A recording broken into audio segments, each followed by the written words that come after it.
Elphaba. Don't!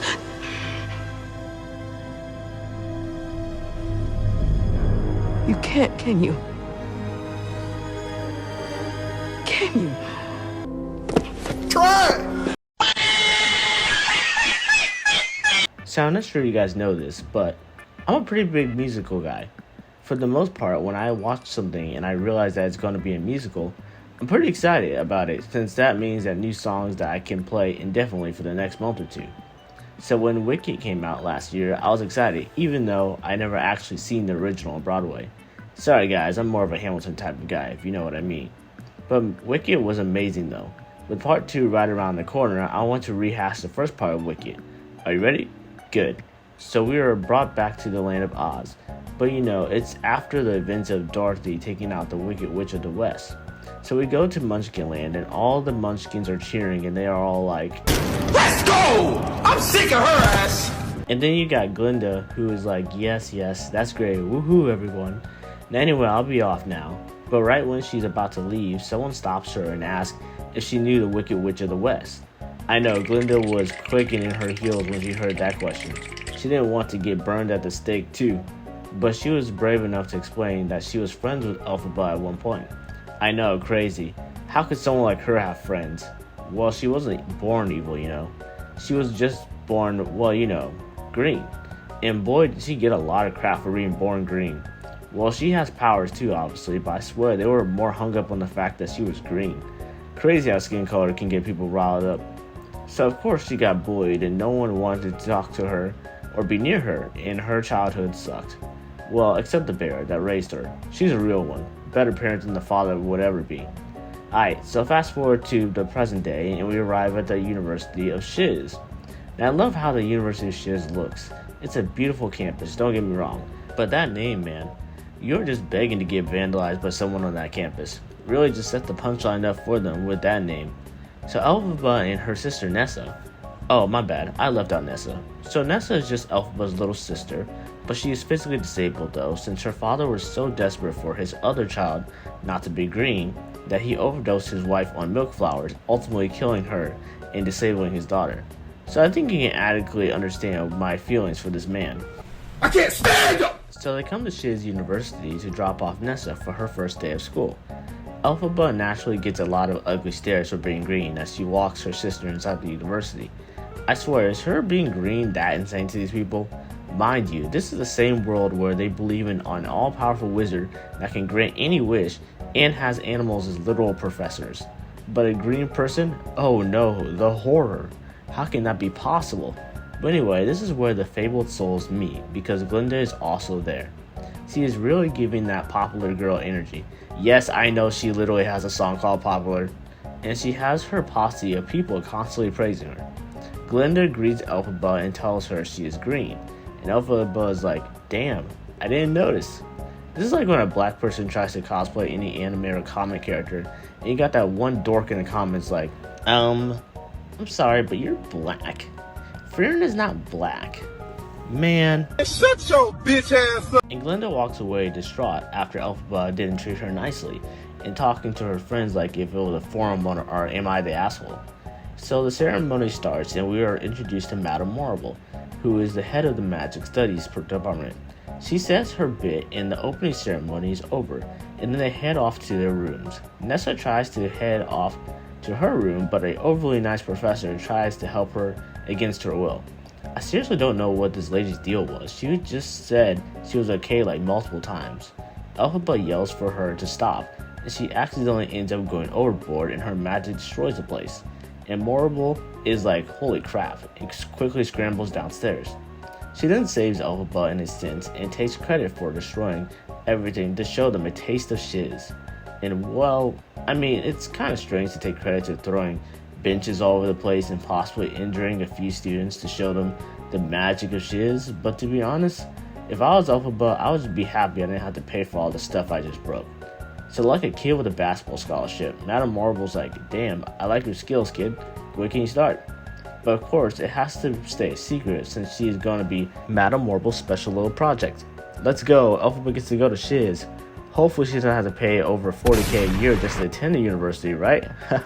So she celebrates her enrollment, but of course this enrollment comes with a catch. Being enrolled that quickly, she naturally doesn't have a room, so she ends up having to room with Glinda. Glinda throws a fit because she's a rich girl and she shouldn't have to share a room with a peasant like her. But they end up sharing a room because, like, what are you going to do about it? And we end up with this Wednesday and Enid situation, but thankfully Elphaba is not nearly as insufferable as Wednesday could be at times. Well, you know what they said. If you can't kill them with kindness, try lethal injection. Man, you corny! So since their personalities clash a lot, and I mean a lot, they start to be petty and they start to mess with each other's things. Also, side tangent, but I love the song What Is This Feeling so much. I don't know if it's just me, but the song feels like it can be interpreted as both in a literal sense a song about loathing, but at the same time it feels like it has an aspect of love or admiration connected to it. But anyway, after all of that mess, they go to class where they have their goat professor, Dr. Dilmon. Dr. Dilmon is a scholar, and he's telling his students about that past. Then Glinda interjects and she says, "Why can't you just teach us history instead of talking about the past?" What? Girl, I don't know what you're cooking, but stay out of the kitchen because that made no sense. Why is she like this, dog? Anyway, Dilmon continues to teach, but then he is met with a derogatory message directed towards his kind. I know, right? Pretty messed up. So the animals that night meet up and Elphaba eavesdrops because why not? And the animals realize that animals are being taken down from their positions of power and being put in cages. All the animals are freaked out about this current development in Oz, and the leopard is like, "Man, I'm getting out of here." And I have to say, that leopard is hella smart. I'll be trying to leave Oz too if I saw that development occurring. Like, what's wrong with these people? Elphaba is soon discovered after hearing all of this, but Dr. Dilmon is like, "Nah, it's okay, she's cool." So Elphaba keeps the animal secret and doesn't say a word about it. So the next day is the day of the dance, and Elphaba wasn't planning to go. Me and Elphaba have something in common because I never cared to go to any of my school dances either. You know what, maybe I should have gone to at least one. But anyway, Elphaba walks into her room, and Galinda's posse is there, and they give their fake ass compliments and stuff like, "Please, whatever."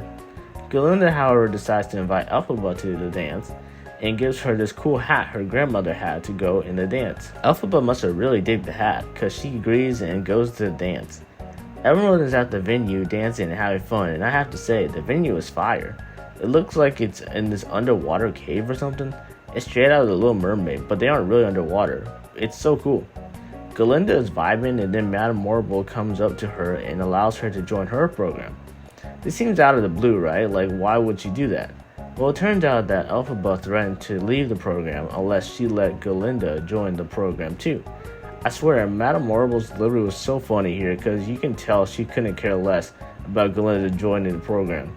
She almost seemed mad she had to do it. So Galinda is happy, but then she sees Elphaba walk in the room, and then everyone is staring at her and saying mean comments about her. Elphaba is dancing alone and looking all sad and stuff, but then Galinda joins her. Her friends are like, "What are you doing, dancing with a freak like her?" Galinda ignores them though, and keeps dancing with Elphaba, and here is where their bond is truly formed.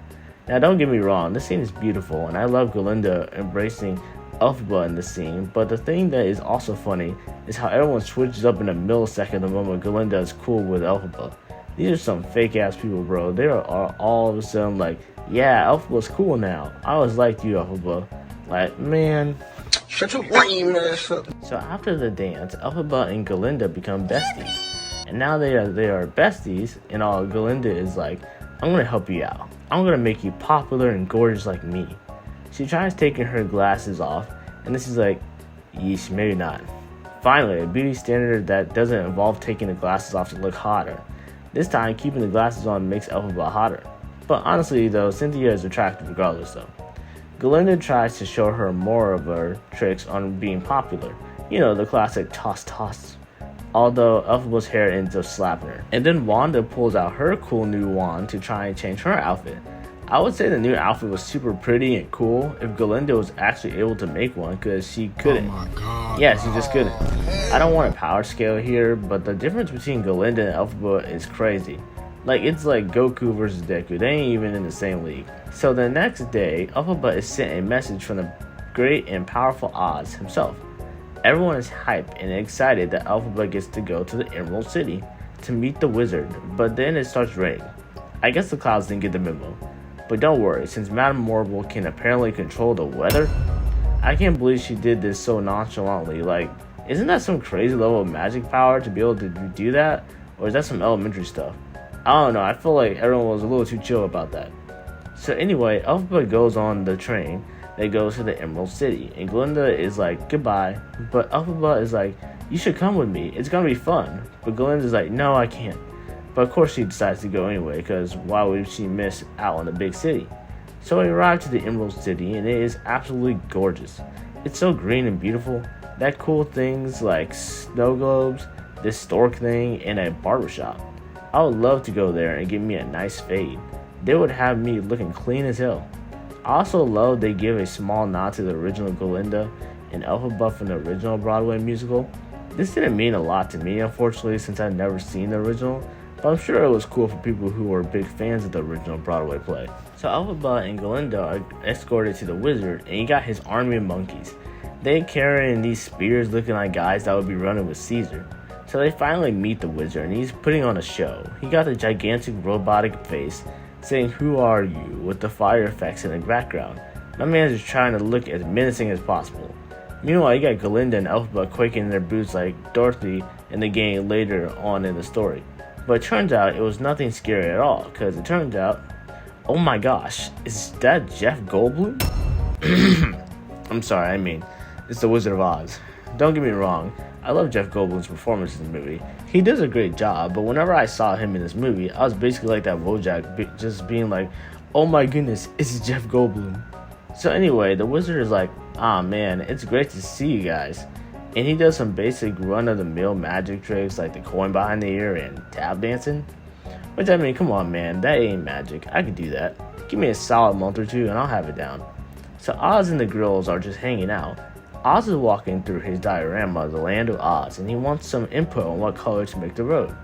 They make it yellow because Glinda suggested it.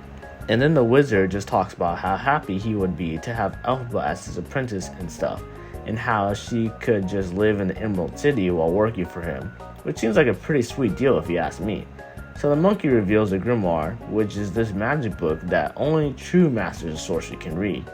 Apparently it is really hard to read, and it took Madame Marble years to be able to just read a few words, but of course, like clockwork, Elphaba is able to read the whole damn thing in one go. Homegirl literally got that isekai protagonist energy with how she can effortlessly do anything magic related.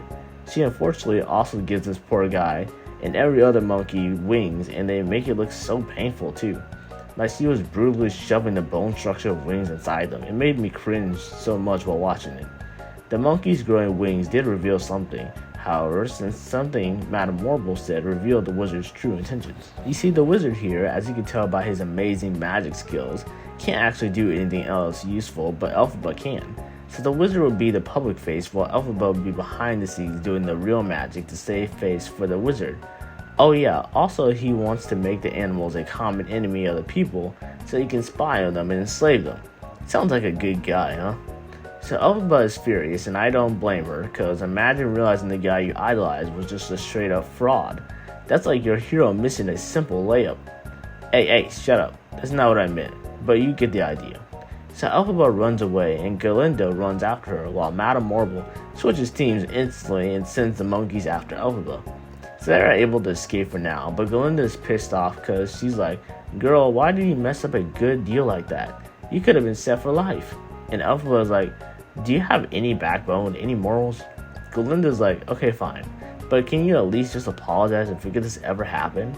And this of course is where the iconic scene happens. That is right, this is where Elphaba tries defying gravity. She uses the grimoire to make the broom float, and I swear that broom comes to her like Mjolnir. Elphaba tries to invite Glinda to come along and join her, but she's like, nah girl, I'm good. Not trying to give up my cushy life, but have fun though. So Elphaba escapes by jumping out the window and then flying up to look at the guards, and I swear the aura she accrued with this scene is insane. Such raw power coming from her here. So she flies away, and all of Oz is alerted to the fact that she is now the Wicked Witch. Her dad gets a heart attack from this news, and I laughed my ass off when he died, I'm sorry. This dude was insufferable the entire film. If you treated your daughter like a human being, maybe she wouldn't have turned out like that. Anyway, Elphaba flies away to, actually, I don't know where she flies off to, and that's the end of the film. Of course, this movie was so beautiful to watch, and the musical numbers were fantastic. It felt nice watching a musical that was proud to be a musical and not trying to be something different than it was. I'm gonna watch Wicked for good when it comes out, so I'm excited to see how the story concludes. Anyway, if you made it this far, thanks for watching, and if you liked the video, please be sure to hit the like and subscribe button. It really means a lot to me. Until next time, goodbye.